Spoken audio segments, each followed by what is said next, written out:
आदरणीय स्वामी भक्त राय परांजपे लिखित स्वामी स्वरूपानंद जीवन चरित्र आणि तत्वज्ञान या ग्रंथातील काही भागांचं वाचन आपण ऐकत आहोत. आज ऐकूया यातील प्रकरण 20 स्वामींची पत्रे आणि स्फुटकाव्ये. यातल्या पत्र क्रमांक 8चं वाचन आपण ऐकतोय. काल याचा भाग पहिला आपण ऐकला. आज ऐकूया भाग 2. हे पत्र स्वामीजींनी काकाजींना लिहिलेलं आहे.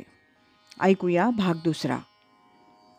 काका, आपले संप्रदाय विशिष्ट तत्वज्ञान आज 12 वर्षे मी स्वानुभवाच्या कसावर नानाविध प्रसंगी भिन्न भिन्न अंगांनी घासून पाहत आहे आणि प्रतिप्रसंगी त्याची उज्ज्वलता अधिकाधिकच प्रत्ययास येत आहे.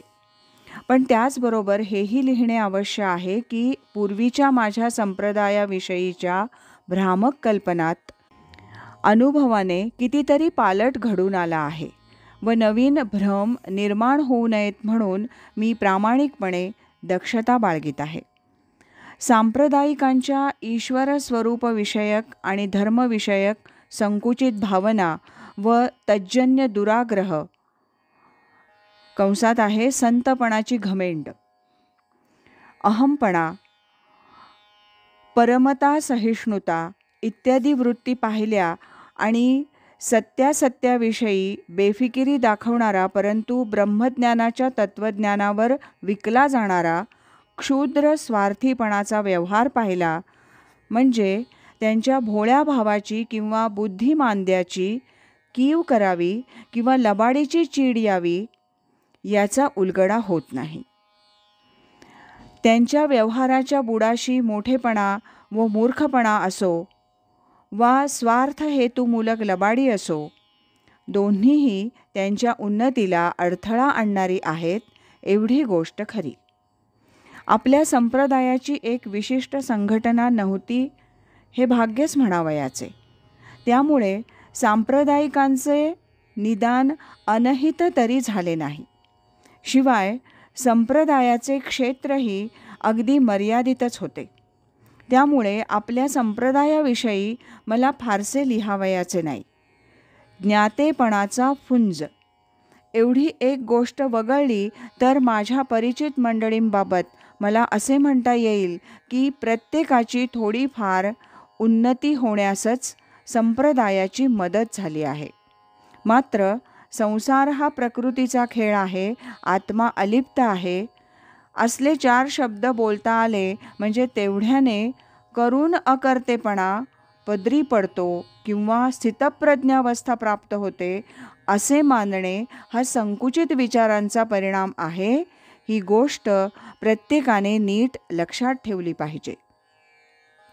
काकाजी, प्रस्तुतच्या धर्ममठांनी महाराष्ट्राची केवढी दैना मांडली आहे आणि मठस्थापनेच्या पवित्र मूल हेतूला हरताळ फासून धर्माच्या नावाखाली अघोर अनाचार आणि अश्लील बुवाबाजी यांचा कसा दिवसाढवळ्या धुमाकूळ चालवला आहे त्याचे प्रत्यंतर आले म्हणजे मन विषण्ण होते व धर्मातील गूढपणा आणि ब्रह्मज्ञानासाठी निर्माण झालेले गुप्त संप्रदाय नामशेष होऊन धर्म हा उघड आचाराचा विषय कधी बनेल याकडे आशाळभूतपणे डोळे लागून राहतात. भावनेच्या भरात मी चिडून काहीतरी लिहित नाही, पण अंधश्रद्ध माणसाची कशी केव्हा फसगत होईल याचा नियम नसतो. ही गोष्ट आपल्या निदर्शनाला आणणे अवश्य वाटते.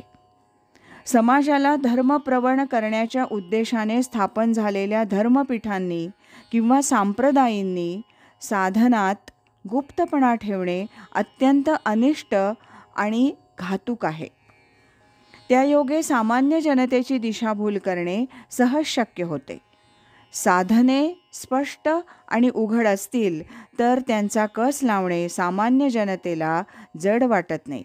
किंबहुना त्यांची विचारशक्ती जागृत करून त्यांना सत्याचा अगर ज्ञानाचा मार्ग दाखवण्याचा हा एकच उपाय आहे. एखाद्या व्यक्तीच्या मानसिक व्यवहाराचे संपूर्णपणे आकलन करणे कोणालाच कधी शक्य नसते. आपण फार तर त्याच्या मानसिक व्यवहारासंबंधी स्वानुभवावरून व इतर काही साधनांनी ठोकळ अनुमान बांधू शकतो. परंतु त्या व्यक्तीचे बाह्य व्यवहार, त्यांचे बोलणे, चालणे, खाणेपिणे, निरनिराळ्या प्रसंगी निरनिराळ्या व्यक्तींशी होणारे भिन्न भिन्न व्यवहार वगैरे गोष्टी आपणाला स्पष्ट दिसू शकतात व त्यावरून त्याच्या पात्रतेविषयी योग्य कल्पना येणे आपणाला बरेच शक्य होते. बाह्य वर्तनात सुद्धा ढोंग आणि दंभ माजवून लोकांची दिशाभूल करता येणे अशक्य नाही. पण बाह्य वर्तनातील दंभ लवकर उघडकीला येण्याचा संभव असतो. मुळातच गुप्त साधनांनी धर्मसंघटनेला प्रारंभ केला तर बुवाबाजीला सहजच भरपूर अवसर मिळतो. दुसरी गोष्ट, व्यक्तीचे बाह्य व्यवहारसुद्धा दिवसातून 24 तास आपल्या नजरेला येत नाहीत. तरी पण आपण एखाद्या व्यक्तीच्या निरंतर सहवासात असू तर त्याच्या स्वभावासंबंधी व पात्रतेसंबंधी आपल्या कल्पना फारशा चुकत नाहीत.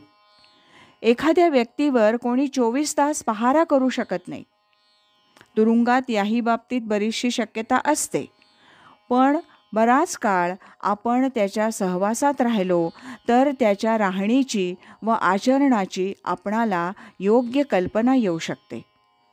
तेव्हा आपण थोर मानलेल्या एखाद्या विभूतीच्या निरंतर सहवासाचा काही काळ लाभ झाला व नंतरही त्या व्यक्तीविषयीच्या आपल्या पूर्वीच्या आदरभावात व प्रेमात बदल झाला नाही किंवा ती वाढतच गेली तरच ती व्यक्ती निदान आपल्या दृष्टीने तरी थोर ठरू शकते.